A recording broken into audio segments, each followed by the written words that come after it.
Halo teman-teman semua, kita masih berada di bab 2 yang berjudul Strategi, uang terkumpul, uang terpakai, uang disimpan. Namun kita akan memasuki subbab yang kelima yang berjudul Pembelian bukanlah kebaikan. Seperti yang telah kujanjikan, hari ini aku akan meneruskan penjelasan tentang cara pembelian yang bijaksana. Kamu membeli 12 baju sepeda karena termakan iklan sepedanya merasuki jiwaku. Biasanya kamu hanya memakai baju tersebut selama 20 hari. Sisa 345 harinya, baju itu dipakai oleh gantungan bajumu. Tahun depan, besar kemungkinan baju itu akan terus tergantung selama 365 hari. Di dunia ini, laki-laki yang paling menawan adalah laki-laki yang kita temui pertama kali. Perempuan yang paling menawan adalah perempuan yang kita temui pertama kali. Kita paling merasa terpukau saat pertemuan pertama. Itu adalah perkataan temanku, Mr. Kim. Sama halnya dengan barang. Barang yang paling menggiurkan adalah barang baru. Aku pun setuju 100%. Akan tetapi, kita tidak boleh terbawa keinginan dan berakhir dengan membeli barang baru tersebut. Apabila dibiasakan, kamar kita akan penuh dengan barang dan kita justru mengorbankan ruang untuk kehidupan kita. Aku bukan tipe orang yang terus-menerus menyesali kesalahan yang dulu sudah kubuat. Ucapan itu kuulangi terus-menerus untuk mengajarkan kita tentang pembelian yang bijaksana. Singkatnya, belilah barang yang benar-benar kita butuhkan dan gunakan barang yang kita beli tersebut dengan baik. Kita tidak bisa kembali ke masa lalu dan mengulang keadaan. Namun, demi masa depan, kita harus segera memperbaiki hal yang salah. Perbaiki keadaan kamar dan barang-barang yang berantakan karena kesalahan kita. Penting untuk membersihkan dan merapikan kamar seperti halnya sebuah gunting tajam yang mampu memotong kertas dengan halus. Aku akan memberitahukan cara untuk membereskan dan menata isi kamar. Ini adalah cara yang sudah kugunakan sendiri. Membereskan dilakukan pertama, setelah itu baru menatanya. Yang dimaksud dengan membereskan adalah mengelompokkan barang sesuai dengan penggunaannya. Pisahkan barang yang perlu dan tidak perlu. Lalu buanglah barang yang tidak perlu. Kamar sebagian besar terdiri atas meja, rak buku, dan lemari baju. Dari situ, yang paling banyak memakan tempat adalah buku dan baju. Periksalah barang-barang tersebut satu persatu. Pilah serta buanglah barang yang tidak dibutuhkan. Ada dua cara untuk menentukan barang mana yang harus dibuang. Pertama adalah dengan bertanya kepada diri sendiri. Apakah akhir-akhir ini aku pernah menggunakan barang ini? Dan yang lainnya. Apakah barang ini masih membuatku bersemangat? Dengan mempertanyakan kedua hal ini, mudah sekali untuk membedakan barang mana yang harus dibuang dan disimpan. Kalau jawabannya tidak, kita bisa langsung membuang barang tersebut. Apabila dalam setahun terakhir barang itu tidak pernah digunakan, berarti kita hanya memberi sumbangan kepada toko yang cantik. Barang itu tidak pernah menjadi milik kita, dan kelak juga tidak akan pernah jadi milik kita. Memberikan barang itu kepada orang lain adalah perlakuan terbaik yang bisa kita lakukan kepada barang tersebut. Inilah yang dinamakan dengan membereskan kamar, yaitu membuang barang yang tidak dibutuhkan dan meringkas barang. Tahap kedua, menata kamar. Yang dimaksud dengan menata kamar adalah menemukan lokasi penempatan yang terbaik untuk setiap barang. Tentukan lokasi terbaik yang paling terlihat nyaman di mata kita.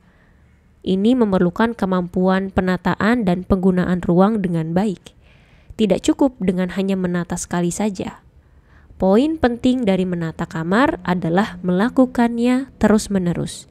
Besok, lusa, dan seterusnya secara terus-menerus. Ada ucapan yang sangat terkenal dari mantan perwira laut William H. McRaven yang dikemukakannya saat upacara kelulusan di University of Texas. Dengan menata kamar setiap pagi, berarti kita sudah menyelesaikan misi yang pertama di hari itu. Merapikan tempat tidur di pagi hari bukanlah hal yang sederhana. Itu adalah hal terpenting dari keseharian kita.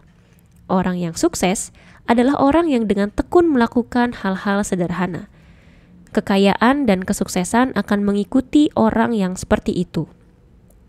Karena itulah aku sangat menekankan pentingnya penataan serta kerapian kamar. Hal itu juga bertujuan agar kita bisa menggunakan barang yang sudah dibeli dengan baik. Untuk meningkatkan penggunaan sebuah barang, diperlukan peringkasan barang menjadi 1-2 buah saja. Akan kugunakan baju yang kamu sering pakai sebagai contoh. Ketika SMA, kamu pertama kali membeli sebuah kaos berwarna putih. Baju bertuliskan, "Sepedanya memasuki jiwaku." Waktu itu, ketika musim panas, kamu mengenakan baju itu disertai dengan celana jeans. Dan saat musim gugur, kamu menggunakannya dengan kardigan. Ibumu selalu mencuci baju tersebut dengan pemutih agar terus terlihat putih. Kamu menggunakan baju itu hampir setiap hari selama 3 tahun. Ketika hanya ada satu, rasanya baju itu begitu berharga. Ketika memasuki masa kuliah, kamu membeli beberapa baju untuk kuliah. Justru setelah itu, kamu jadi jarang menggunakannya. Ketika jumlahnya bertambah menjadi 12 buah, kamu malahan jarang menyentuh baju-baju tersebut. Nilai dari sebuah baju lama-lama turun ketika jumlahnya makin banyak.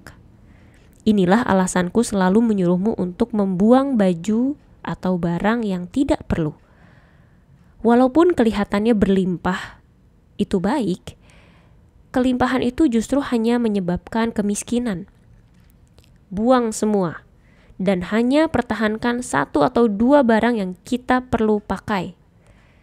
Dengan demikian, kita akan menjadi sering menggunakannya.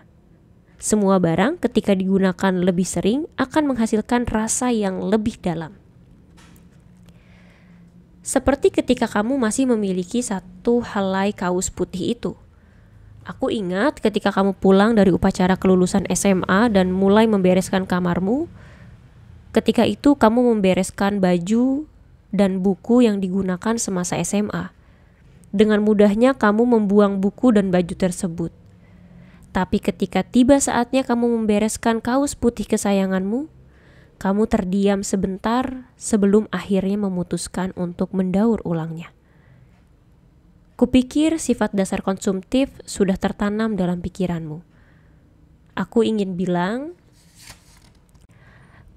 kalau yang dinamakan dengan konsumsi yang bijak adalah dengan merasakan dasar dari barang tersebut ketika menggunakannya. Kalau kita hanya memakai barang sekali dan langsung membuangnya, itu bukanlah perlakuan yang pantas terhadap sebuah barang, tetapi namanya mematikan fungsi barang itu. Apabila kita tahu bahwa kita tidak akan menggunakannya, jangan beli barang tersebut.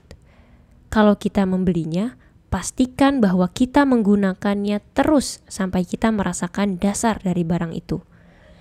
Inilah yang dinamakan kepekaan terhadap pembelian dan juga kepekaan ekonomi.